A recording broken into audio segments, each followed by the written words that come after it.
Sehingga ikhwafillah, mari sama-sama kita bukan saja rindu kepada kampung halaman, bukan saja rindu kepada rumah, tapi kita rindu bagaimana kita kembali kepada kampung akhirat. Karena itu pasti, dan kampung akhirat ini adalah sesuatu yang tidak pernah bisa diduga kapan datangnya. Mungkin nanti, mungkin esok, mungkin 10 tahun lagi, atau mungkin pada saat yaumul kiamah.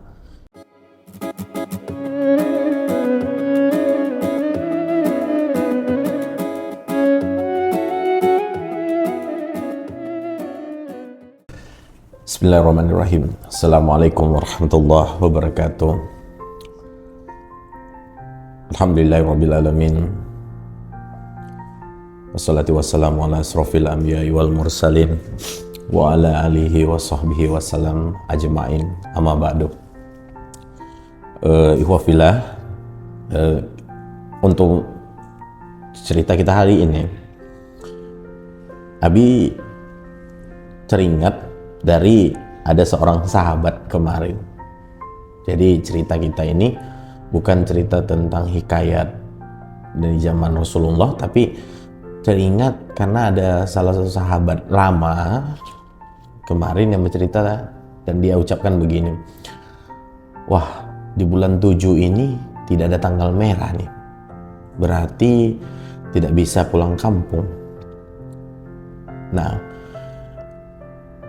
tiba-tiba ikhwafillah terpikir untuk kita berkontemplasi bahwa kita selalu memikirkan tentang rindu rumah, rindu kampung, kapan pulang kampung, karena itu menjadi sesuatu yang sangat dirindukan dan sangat kita nanti-nantikan untuk dinikmati. Tapi ikhwafillah, kenapa kita tidak menantikan untuk bagaimana kita kembali ke kampung akhirat? Karena sesungguhnya itu adalah sesuatu yang sangat luar biasa mendebarkan. Rasulullah Shallallahu Alaihi Wasallam bersabda dalam hadis riwayat At-Tirmizi yang diriwayatkan, tidak bergerak kaki manusia di padang mahsyar meski sedikit pun sebelum ia ditanyai 4 hal. Yang pertama, kemana umurnya dia gunakan. Jadi umurnya yang dia gunakan ini, ulama berpendapat bahwa ketika seorang muslim dia sudah mencapai akhil balik, kemudian ia sudah mencapai batas yang digolongkan sebagai mukallaf, orang yang sudah mengetahui dan memahami hukum-hukum Allah, maka dari seumur itu, mungkin di umur 15 atau 16 tahun, ia sudah dibebani hukum untuk bisa mengetahui dan menjalankan sebagaimana firman Allah, dan tidak kami ciptakan jin dan manusia kecuali illa i'budu, kecuali hanya untuk beribadah kepadaku. Kemudian yang kedua, ikhwafillah, ditanya juga tentang kemana ilmu itu digunakan. Jadi Allah kasih kita ilmu, tapi kemana ikhwafillah ilmu itu kita gunakan? Apakah ilmu yang Allah berikan, Allah titipkan kepada kita ini bermanfaat?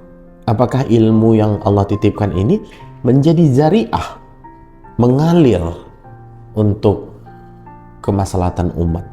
Kemudian yang ketiga, untuk apa tubuh ini? Nah, tubuh ini juga ditanya nanti di akhirat. Ikhwafillah, apakah memang tubuh ini, kalau di kalangan anak muda sekarang mungkin lebih banyak dikatakan kalau ada waktu-waktu luang lebih banyak, lebih bagus 3 jam untuk ngonten, 3 jam mungkin untuk scroll HP, 3 jam untuk buat TikTok dan lain sebagainya. Kapan baca Qur'annya? Kenapa mungkin hanya 2 rakaat melaksanakan sholat sunnah rawatib berat, tapi 1 jam untuk nge-scroll HP kita ringan? Kenapa mungkin kita bisa kuat untuk mengumpul uang untuk membeli 1 jenis atau satu unit iPhone, tapi berat untuk membeli 1 ekor kambing untuk di jalan Allah. Kenapa? Karena segala sesuatu yang bergerak dan nyata untuk jalan Allah itu bagi manusia belum. Padahal yang keempat yang Allah tanya itu apa? Adalah perihal harta. Dan perihal harta pertanyaannya 2, ikhwafillah. Dari mana engkau dapatkan dan engkau belanjakan di mana? Ini iktibar untuk saya dan iktibar untuk kita semua. Karena 4 ini belum selesai, maka tak bergerak kaki kita di saat matahari hanya sejengkal dari kita. Dan di saat itu Rasulullah bermohon kepada Allah karena kita kepanasan bahkan sampai keringat itu membasahi diri kita sampai kita hampir kelelep dengan keringat kita sendiri. Nauzubillah min zalik. Sehingga ikhwafillah, mari sama-sama kita bukan saja rindu kepada kampung halaman, bukan saja rindu kepada rumah, tapi kita rindu bagaimana kita kembali kepada kampung akhirat. Karena itu pasti, dan kampung akhirat ini adalah sesuatu yang tidak pernah bisa diduga kapan datangnya. Mungkin nanti, mungkin esok, mungkin 10 tahun lagi, atau mungkin pada saat yaumul kiamah. Mungkin ini menjadi iktibar bagi saya dan bagi kita semua agar menjadikan kita hamba-hamba yang makin dekat kepada Allah, dan ini menjadi sesuatu asbab ridha Allah turun kepada kita semua. Demikian, semoga menjadi manfaat. Barakallahu fiik. Kita ketemu lagi di cerita Abi Ian berikutnya.